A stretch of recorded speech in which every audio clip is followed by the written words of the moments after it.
बिस्मिल्लाहिर्रहमानिर्रहीम। इस वक्त हम वर्साई के महल के बाहर खड़े हैं। ये पेरिस से तकरीबन 1 घंटे की मसाफत पर है। इस महल को तकरीबन सालाना 1 करोड़ लोग देखने आते हैं। इसके देखने की 2 वजूहात हैं।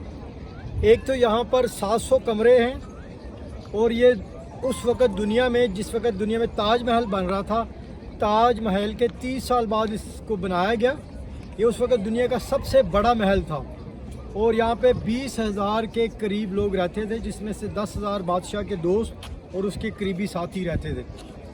इसकी दूसरी वजह जो है कि लोग इसको सालाना इतना क्यों देखने आते हैं, ये वो महल है जिसने दुनिया की तारीख़ बदल दी थी, जिसने फ्रांस का खूनी इनकलाब को लेके आए थे। और इस महल से ही वो फ़िक्रा आपने सुना होगा, जब मलका को किसी ने कहा कि लोग भूखे मरते हैं, रोटी नहीं है, तो उसने कहा कि लोग ब्रेड क्यों नहीं खा लेते। तो ये इसी महल की मलका के अल्फाज थे, क्योंकि जिस वक़्त उस बादशाह ने 1617 में इस महल को बनाया तो उसका प्लानिंग ये थी कि वो दुनिया में 2 चीज़ें ऐसी करे। एक तो जो महल की साजिशें थी जो बादशाह के ख़िलाफ़ होती थी, हमेशा हुक्मरानों के ख़िलाफ़, उन तमाम साजिशी लोगों को उसने इस महल में रख लिया। और दूसरा, वो दुनिया में एक ऐसी चीज़ बनाना चाहता था जो रहती दुनिया तक रहे।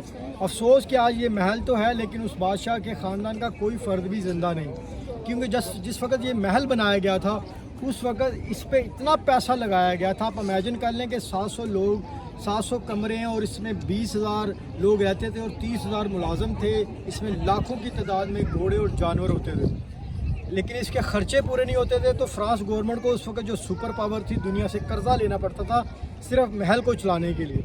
जब जिस बंदे ने ये महल बनाया था, उसका पोता जब हुकूमत में आया तो उसने ये सोचा कि महल पे ख़र्चे बहुत हो रहे, तो उसने एक बड़ा अहमकाना फ़ैसला किया। उसने मौजूदा हुक्मरानों की तरह, पाकिस्तान के हुक्मरानों की तरह, उसने महल के जो घोड़े थे उनको बेच दिया कि शायद घोड़े बेचने से ख़र्चे कम हो गए। तब एक विल्टर नामी सहाफ़ी था, उसने एक बड़ा पॉपुलर फ़िक्रा कहा था। उसने कहा था कि अगर बादशाह घोड़ों की बजाय जो महल में गधे हैं उनको निकाल देता तो हुकूमत बच जाती। अफसोस कि वही हुआ जब हुकूमत नाअहल लोगों के हाथों में होती है। पेरिस जो यहाँ से 1 घंटे की भी बाय ट्रेन ड्राइव है, वहाँ से लोग उस वक़्त कई घंटों की मुसाफत तय करके आए। इसी महल से बादशाह को और उसके पूरे ख़ानदान को निकाल के इस महल के बाहर वो मेन गेट जो है उस पर उनको कत्ल किया गया। उसकी असल वजह ये थी कि बादशाह अपने और अपने साथियों की अयाशी के लिए सालाना अरबों रुपए तो खर्च कर रहा था, लेकिन जो पेरिस की अवाम वो गधे खाने पर, गड़े सड़े जानवर खाने पर मजबूर थी और रोज़ाना हज़ारों की तादाद में गुर्बत की वजह से लोग मर रहे थे।